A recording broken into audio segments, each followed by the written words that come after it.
नमस्कार, दैनिक शिव चाय में आप सबका स्वागत है। मैं रश्मि शर्मा, कैमरामैन शुभम भगत के साथ। दोस्तों, जिस तरह से आप जानते हैं आज रावण दहन है, कहीं ना कहीं बुराई पर अच्छाई की जीत है। वहीं दूसरी तरफ आप देखा जाए तो नेशनल पैंथर पार्टी की तरफ से भी यहाँ पर महंगाई का पुतला जलाया गया, यानी महंगाई का दहन किया गया। आइए जानते जिस तरह से गतिविधियाँ चल रही हैं। हर्ष जी, क्या कहना चाहते हैं आप? आए दिन आप लोगों ने आम जनता की आवाज़ को सामने लाया, आपने चाहे युवाओं के मुद्दे हो चाहे महंगाई के मुद्दे हो। आज रावण दहन था, यानी कहीं ना कहीं बुराई पर अच्छाई की जीत है। आप किस तरह से लेते हैं? आपने जो आज पुतला जलाया, आप किसकी तरफ इशारा करते हैं? देखिए, बिल्कुल आज पहले तो मैं कहूँगा कि बहुत ही पावन पर्व है दशहरे का, और ये संकेत, ये प्रतीक है कि अच्छाई की हमेशा जीत होती है बुराई के। हमें आज के दिन से ये सबक लेना है कि हमें अच्छाई का साथ देना है, बुराई को ख़त्म करना है। सिर्फ रावण दहन से ही बात नहीं बनेगी, जो बुराइयां आज की तारीख में हैं उनको ख़त्म करना होगा। यही भगवान राम का संदेश है। और बुराइयां सबसे बड़ी क्या है, मुसीबतें क्या है? महंगाई है, आतंक है, बेरोज़गारी है। महंगाई का दानव आज लोगों को निगलने के लिए तैयार बैठा हुआ है, बल्कि निगल रहा है।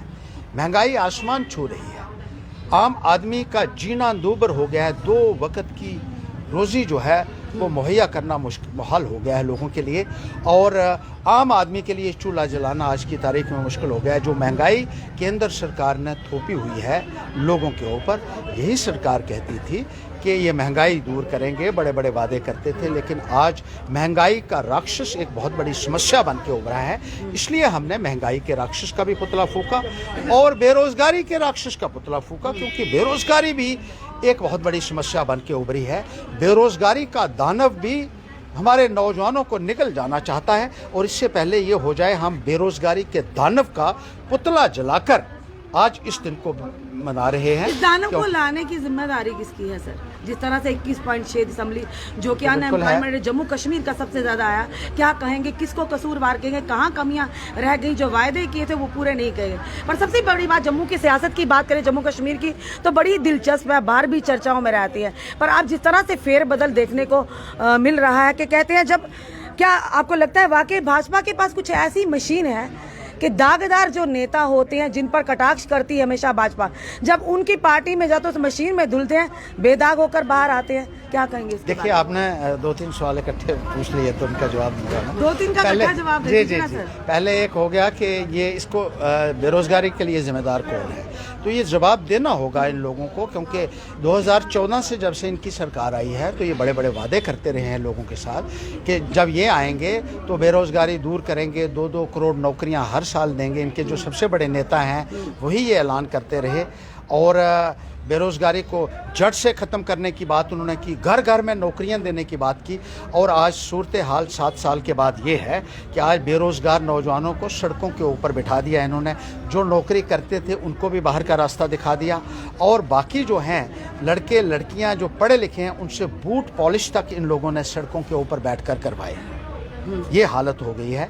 इसलिए हमने कहा कि बेरोज़गारी जो है एक बहुत बड़ी समस्या है, एक बहुत बड़ी मुसीबत है, और इस मुसीबत का भी पुतला जलाकर जो है हमने नौजवानों के गुस्से का इजहार किया है। इसी तरीके से बाकी जो आपने बातें की हैं कि जो लोग हैं जो भाजपा में दौड़ते जा रहे हैं, तो उनको तो जवाब देना पड़ेगा जनता को कि एकाएक अचानक रातों रात उनको ये क्या सूझा कि उन्होंने एकदम से छलांग लगा दी और भारतीय जनता पार्टी के सामने आत्मसमर्पण कर दिया।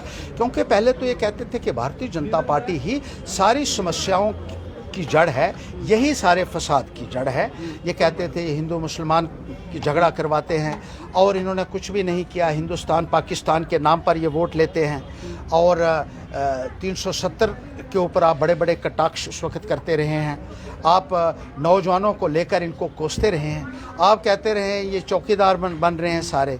आप तो खुद चौकीदार आज बन गए हैं। आप अपने बेरोजगारी की बात करें, महंगाई की मार की बात करें, पर फिर भी दिग्गज नेता भाजपा को बताने की ज़रूरत नहीं है। 22 साल आप एक पॉलिटिकल पार्टी में रहे, वहाँ आपने सत्ता का सुख भोगा, आपको MLC बना दिया। उस वक्त आपकी तो कोई पॉलिटिकल कंट्रीब्यूशन भी नहीं थी, NC ने बनाया। सलाथिया जी हैं, उनको भी MLA और उसके बाद मंत्री नेशनल कॉन्फ्रेंस ने बना। आज जो कुछ वो हैं वाकई वो देखें। जनता के लिए गए थे, बात कुछ हो रही है सर। दाल में कुछ काला है, देखिए यहाँ तो पूरी दाल ही काली है। पूरी दाल ही काली है सर। कभी दाल सफेद होगी सर?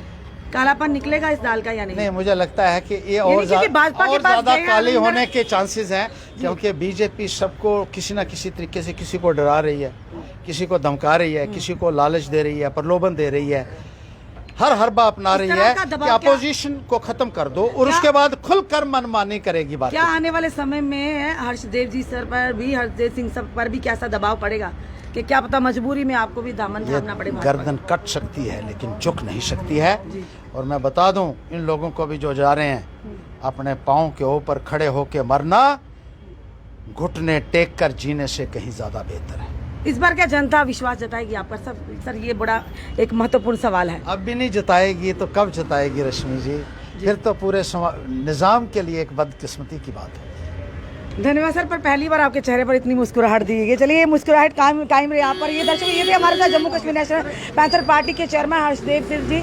साफ तौर पर उन्होंने कहा कि जिस तरह से भाजपा की नीतियां हैं, कहीं ना कहीं आम जनता विरुद्ध नीतियां, महंगाई की मार से जिस तरह से जूझ रहे हैं, लगातार बेरोजगारी का जो जिस तरह से रेशो बढ़ती जा रही है, और भाजपा सरकार के खिलाफ हमेशा पैंथर पार्टी आवाज़ उठाती आई है और आवाज़ उठाती रहेगी। और साथ ही साथ ये कहा कि जो भाजपा में जाएगा उनके सारे पाप धुल जाते हैं, यानी गंगा स्नान कर लेते हैं। ये आप भी समझदार है, हम भी समझदार है किस तरफ इशारा किया। आपने कमेंट ज़रूर कमेंट बॉक्स में दीजिए। इस वीडियो को ज़्यादा शेयर कीजिए, जुड़े रहिए ऐसे हमारे साथ अगले अपडेट के लिए। जय हिंद, जय भारत।